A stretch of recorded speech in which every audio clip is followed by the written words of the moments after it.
कैसे मतलब एकदम जे एडवांस 2011 का एक बहुत ही बेसिक सवाल डिस्कस करने वाले हैं। बेसिकली इस क्वेश्चन को हम करंट इलेक्ट्रिसिटी के क्वेश्चन में कन्वर्ट करते हैं, उसके बाद सॉल्व करते हैं। ये आपके सामने क्वेश्चन ट्राई करो।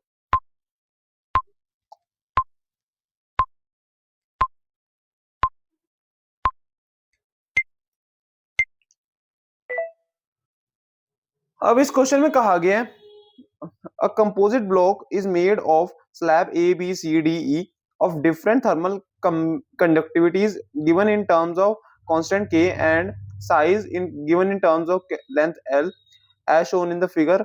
All slabs are of same width. Heat capital Q flows only from left to right through the block. Then it in steady state. मतलब ये भी क्या रखे steady state है। तो मैं छोटा सा डायग्राम बना लेता हूँ।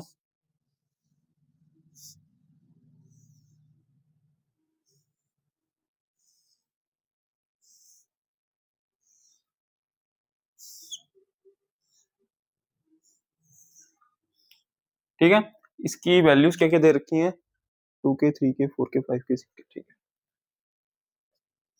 2K 3K 4K 5K 6K, बात समझ में आई।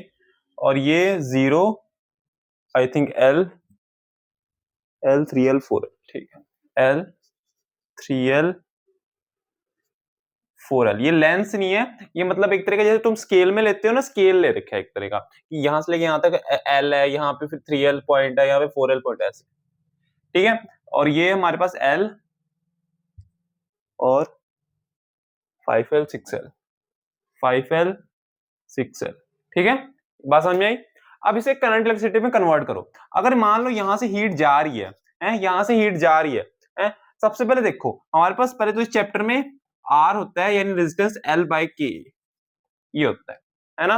अच्छा, अब एरिया कौन सा होता है और लेंथ कौन सी होती है। सबसे पहले तो लेंथ की बात करते हैं। लेंथ हमारे पास कितनी हीट को ट्रेवल करनी पड़ रही है वो लेंथ लेंगे। ठीक है, ये लेंथ नहीं लेनी, कितनी हीट ट्रेवल कर रही है उसकी लेनी है, जैसे कि 0 से लेके L, तो वो हम लेंगे। तो RA ये हो जाएगा कैपिटल L। ठीक है, यहां से लेके यहां तक ये ट्रेवल करी तो कैपिटल L। और कौन सा एरिया हम कर रहे हैं, अब देखो इन्होंने विड्थ तो दे नहीं रखी और कह रखे है विड्थ सबकी कांस्टेंट है, तो एक काम करो हम एक कांस्टेंट विड्थ मान लेते हैं W। ठीक है, ये विड्थ। ठीक है, अच्छा अब मान लो, अब समझो कि अगर यहां से हीट जा रही है, यहां से हीट जा रही है, इसके पास ये वाली डायमेंशन कितनी है 4L और हमारे पास कितनी विड्थ है W। तो मैं अगर एरिया लेना चाहूं तो वो मैं क्या 4L इंटू W ले सकता हूं। अच्छा, यहाँ पे इसका K कितना है 2K, क्या बात समझ में आई। तो ये बन जाएगा, देखो L और L गया 1/8KW, क्या बात समझ में आती है।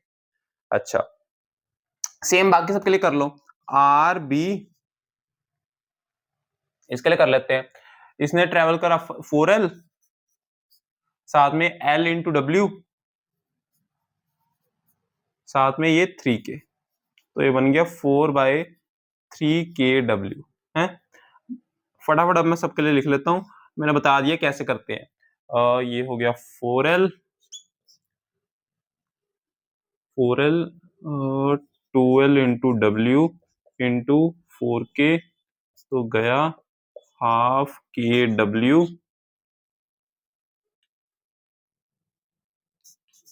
RD 4L L into W 5K, ये आ गया 4/5KW। ठीक है, ये सॉरी E है। ठीक है, RE इसका हो जाएगा तुम्हारे पास, देखो L और साथ में L, और ये कितना है 4L इंटू W और साथ में 6K, क्या बात समझ में आई है। देखो मैं सारे लिख लिए, एक मिनट इसको फटाफट लिख लेता हूँ। 1/24 kW। ठीक है, अब इसका एक सर्किट टाइप बना देता हूं करंट इलेक्ट्रिसिटी का।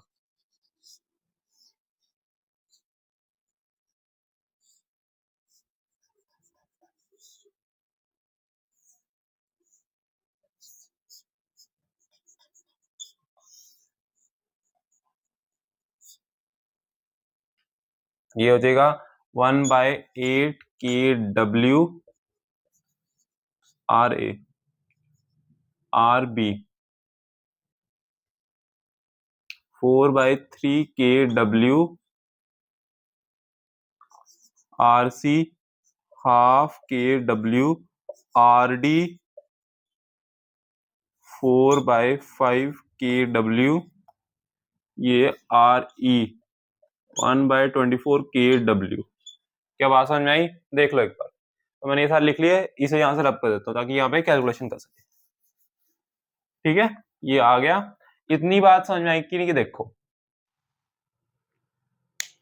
आप देखो ऑप्शन में क्या रखा है, heat flow through A and E are same. A और ई से हीट फ्लो सेम है, बिल्कुल बात सही है। कैसे? अब देखो, जब हमारे पास यहाँ से हीट फ्लो हो रही है, हीट फ्लो को इस वाले क्वेश्चन में अब करंट भी हम कह सकते हैं क्योंकि हमने करंट में कन्वर्ट कर लिया। अब जब यहाँ से करंट या हीट जो भी है यहाँ से पास होएगा, इसमें से इसके इक्विवेलेंट में से जब हम इसका इक्विवेलेंट निकाल लेंगे हैं तो वो एक सिंगल रेजिस्टेंस बन जाएगा हैं। इसमें से इसके इक्विवेलेंट में से और इसमें से सेम पास होएगा हैं, करंट सेम जाएगा। हमने पढ़ा है कि सीरीज में करंट सेम होता है हैं, और जब पैरेलल में होता है तो पोटेंशियल डिफरेंस सेम होता है। तो यहां से जब हीट निकलेगी तो ए इसके इक्विवेलेंट में से और ई में से सेम निकलेगी है, हीट को या करंट को जो भी है। ठीक है, अच्छा अब हमें क्या कह रखा है कि भाई heat flow through A and E are same, तो बात सही है, तो ए ऑप्शन सही हो गया। अगली चीज क्या कह रखी है, heat flow through E is maximum, heat flow through E is maximum. अब यार बात समझो, अगर अगर मैं कहूं कि भाई हीट फ्लो ई से ही, एक तरफ कह रहे हैं कि हीट फ्लो जो हमारे पास है, हीट फ्लो जो हमारे पास है दोनों में से सेम है। एक तरफ ये कह रहे हैं हीट फ्लो दोनों में से सेम है, और एक तरफ कह रहे हैं ई के पास मैक्सिमम। ये बात सही है? नहीं है सही, तो बी तुम्हारा गलत है। ठीक है, बी तुम्हारा तो अब अगले ऑप्शन में क्या रखा है, temperature difference across slab E is smallest. Slab E में से जो हमारे पास टेम्परेचर डिफरेंस है वो स्मॉलेस्ट है। देखो q r into delta t, क्या किया मैंने, delta v is equals to i r है, बस मैंने किसका एनालॉग लिया है, ओम्स लॉग। तो यहां से अगर मैं यहां से देखूं, इन्होंने क्या रखा है कि टेम्परेचर डिफरेंस इसका सबसे कम है, टेम्परेचर डिफरेंस इसका सबसे कम है। तो यहां से भी मुझे दिख रहा है कि अगर टेम्परेचर डिफरेंस इसका कम होगा तो इसकी रेजिस्टेंस भी सबसे कम होगी, और हमें ये दिख रहा है कि ये जो फ्रैक्शन है ये सबसे कम है इन सब में है। अगर ये फ्रैक्शन सबसे कम है तो पूरी रेजिस्टेंस सबसे कम है, और अगर ये रेजिस्टेंस कम है तो डेल्टा टी भी कम है। तो हमारे पास ये ऑप्शन सही है। ठीक है, अब इसमें क्या करके heat flow through c is equal to heat flow through b equal to heat flow through d. ठीक है, तो इसके लिए मुझे हीट फ्लो निकालना पड़ेगा, किसमें से, बी और डी का, C is equal to B plus D है। ठीक है, तो हम निकाल लेते हैं यहां से क्यू क्यू क्यू बी पहले निकालेंगे। देखो इसका है 4/3 kW। अब यहां से देखो, यहाँ पे जो पोटेंशियल डिफरेंस कहो या टेम्परेचर डिफरेंस कहो है ना, तो वो यहाँ पे इन तीनों के लिए सेम है।